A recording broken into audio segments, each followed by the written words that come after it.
Okay, hello and namaste everyone. It's your boy Vinay Tamang back with a new video again. And for today's video, we will be talking about coffee drip bag.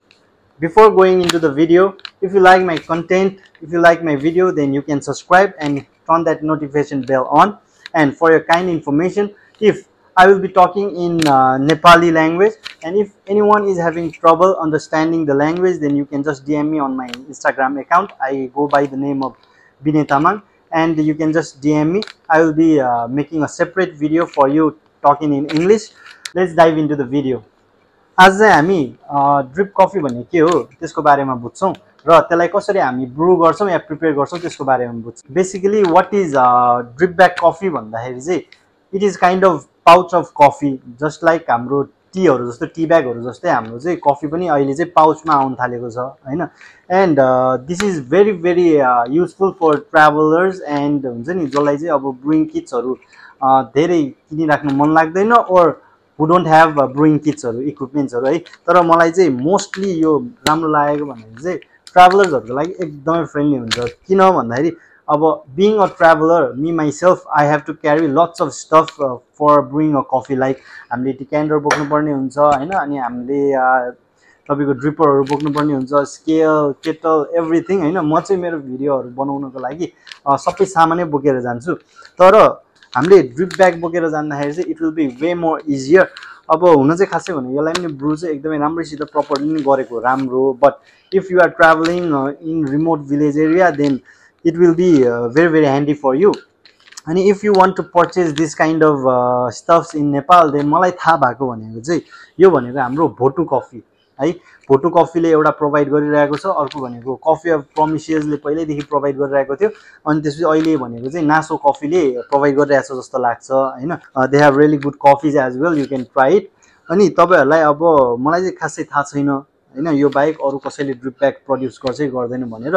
तर if you are around Kathmandu भनेदेखि चाहिँ you can ask for हाम्रो beautiful coffee एकाडेमीमा सोध्न सक्नुहुन्छ if they provide you a drip bag or not भनेर। नत्र भए the school of coffee beans is available as well, they have a wonderful coffee roasting हैन। धेरै राम्रो कफीहरु प्रोभाइड गर्नुहुन्छ द स्कुल अफ कफी बिन्सले पनि। अनि अर्को भनेको चाहिँ तपाईको इफ यु आर अराउन्ड चितवनतिर भनेदेखि चाहिँ चितवनतिर कफी ओ क्लक त्यतातिर बुझ्दा नि हुन्छ, उहाँहरूले नि एकदमै राम्रो कफीहरु प्रोभाइड गर्नुहुन्छ। अब मलाई थाहा चाहिँ छैन कि उहाँहरूले कफी दिन्छ कि दिँदैन भनेर, यस्तो ड्रिप ब्याग दिन्छ कि दिँदैन भनेर चाहिँ है। And if you are in Pokhara हाम्रो लेक सिटी हुनुहुन्छ, अनि त्यसपछि हाम्रो कफी एकाडेमिक्सहरु हुनुहुन्छ, सिडिएचहरु हुनुहुन्छ, you can ask them if they provide you a drip bag or not भनेर है। Okay let's go to the video. अब यसलाई कसरी ब्रू गर्ने भनेर देखाउँछु म चाहिँ। तपाईहरुले थाहा पाउनु भयो होला अब what is coffee drip bag भनेर है। बेसिकली यो चाहिँ यस्तो कफी ब्यागमा आउँछ, जस्ट यु हेभ टु टेर इट है। अनि त्यसै भित्र चाहिँ तपाईहरुको टी ब्यागको जस्तो यस्तो हुन्छ। अब यस्तो खालके पाउच चाहिँ कस्तो हुन्छ भन्दाखेरि तपाईको टी ब्याग जस्तै हो। टी ब्याग भित्र हाम्रो जस्तो स्ट्रिङ हुन्छ नि, यसमा चाहिँ यस्तो परेको अड्काउने कुरा हुन्छ है। You can say it stand kind of thing as well है। अनि यो चाहिँ हामी कसरी ओपन गर्छौं भन्दाखेरि यहाँ तपाईको ओपन लेखेको छ है, ओपन लेखेको छ। अनि यहाँबाट च्यात्ने हो, ट्याक्क ट्याक्क च्यात्ने। अनि त्यसपछि यो चाहिँ अड्काउने, यो जुन यसको फ्ल्याप्स विङ्स छ यसलाई यसरी ट्याक्क अड्काउने। अर्को क्वेशन आउँछ हामीसँग सानो कपहरु हुन्छ या है भेराइटिज अफ थिङ्स हुन्छ नि त। इफ तपाईले सक्नुहुन्छ भने पिक्चर लगेको राम्रो, डिक्यान्डरहरु लगेको झन् राम्रो।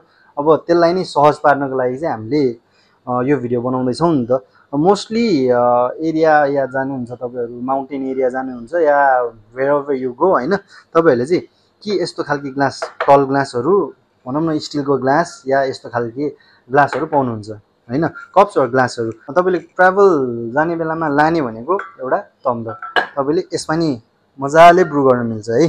जस्ट तपाईले गर्ने भनेको चाहिँ के हो भन्दाखेरि यस्तो ठ्याक्क लिने अनि सट्टा हाल्दिने, अड्किन्छ, अनि माथिबाट पानी पोर मात्रै गर्ने हो। भेरी भेरी इजी है। यस्तो माउथ भएकोहरु जेमा नि अड्किन्छ। ओके आज चाहिँ म तपाईहरुलाई कपमा गरेर देखाउँछु है। अब म चाहिँ प्राय यस्तो टल कप लिन्छु हैन यसलाई ब्रू गर्दाखेरि। किन भन्दाखेरि यो चाहिँ हामीले यो सानो कपमा गर्यो भने चाहिँ यसको जुन बटम एरिया हुन्छ त्यो चाहिँ सबमर्ज भइदिन्छ के, अनि त्यसले गरेर झन् बढी स्ट्रङ फ्लेभर दिने कामहरु गर्छ कि भनेर चाहिँ मैले टल ग्लासहरुमा गर्छु। इफ यु डोन्ट ह्याभ त्यस्तो खालके टल ग्लासहरू, then you can use short glass. अनि वाटर टेम्परेचरको कुरा गरौँ, वाटर टेम्परेचर चाहिँ सकेसम्म अब तपाईँहरूले यस्तो खालको कफीहरू ब्रु गर्दाखेरि चाहिँ 90 to 95 डिग्रीसम्म गएको राम्रो। We don't have that kind of equipments जसले चाहिँ टेम्परेचर नाप्न सकौँ।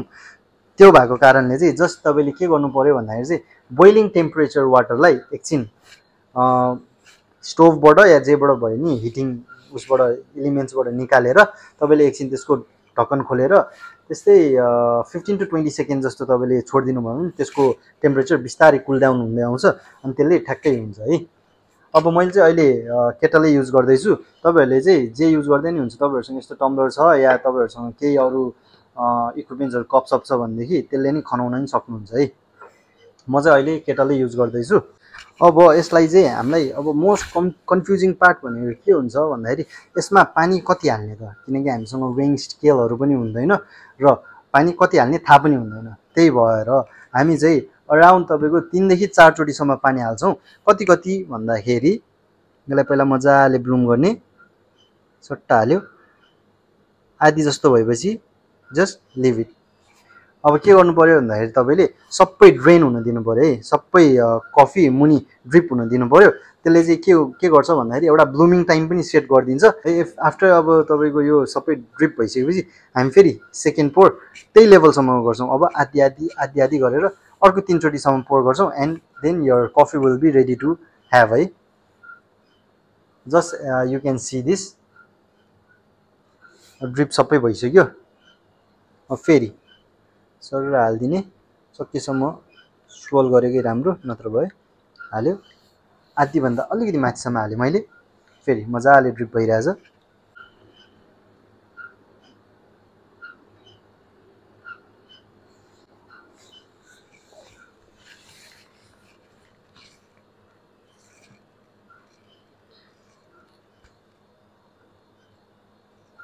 यु क्यान जस्ट सी फेरि गइसक्यो सबै, फेरि आधी हाल्यो, स्टप।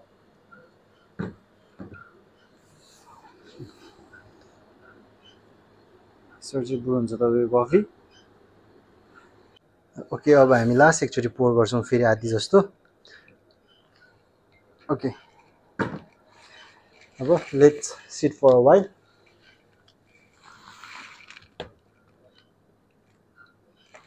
है यो चाहिँ एकदमै ट्राभलर्सहरूको लागि चाहिँ एकदमै राम्रो हुन्छ जस्तो लाग्छ मलाई चाहिँ। अब किन भन्दाखेरि एज आई सेड अर्लियर यो चाहिँ ब्रु गर्न नि एकदमै इजी, प्लस कतिलाई चाहिँ कफीको क्रेभिङ हुन्छ नि त होइन, कफीको क्रेभिङ हुन्छ but you don't have equipment. अब त्यो एउटा ट्रिपको लागि किन्ने कुरो नि भएन, अनि most of you will be lazy होइन ट्रेकिङको बेलामा। त्यही भएर this will be very very easy. अनि जुन मैले अघि नामहरू लिएको थिएँ जस्तै हाम्रो भोटु कफी होइन, coffee of promises, Naso coffee, the school of coffee beans, beautiful coffee academy, lake city, coffee of luck Chitwan, coffee academic, CDH, सबैलाई चाहिँ तपाईँहरूले इन्स्टाग्राममा फाइन्ड गर्न सक्नुहुन्छ। And for the information you can just DM them on their Instagram profile होइन, and they will help you to हुन्छ नि share the informations. या नाउ इट इज रेडी। अब जस्ट अब यो तपाईँको ब्रु भइसक्यो, यसलाई ट्याक्क क्लोज हुन्छ यसरी, यसलाई ट्याक्क क्लोज गर्ने, ट्याक्क स्ट्रेट अवे है। अब यसरी चाहिँ you can prepare here drip coffee.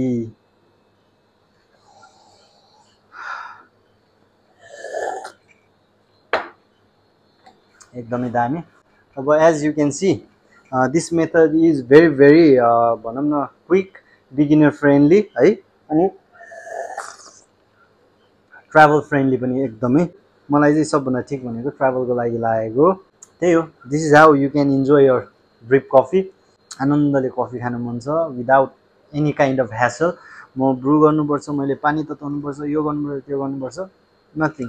Just पानी लिएर जाने तातो, खनाउने, it will be ready and you can enjoy your coffee.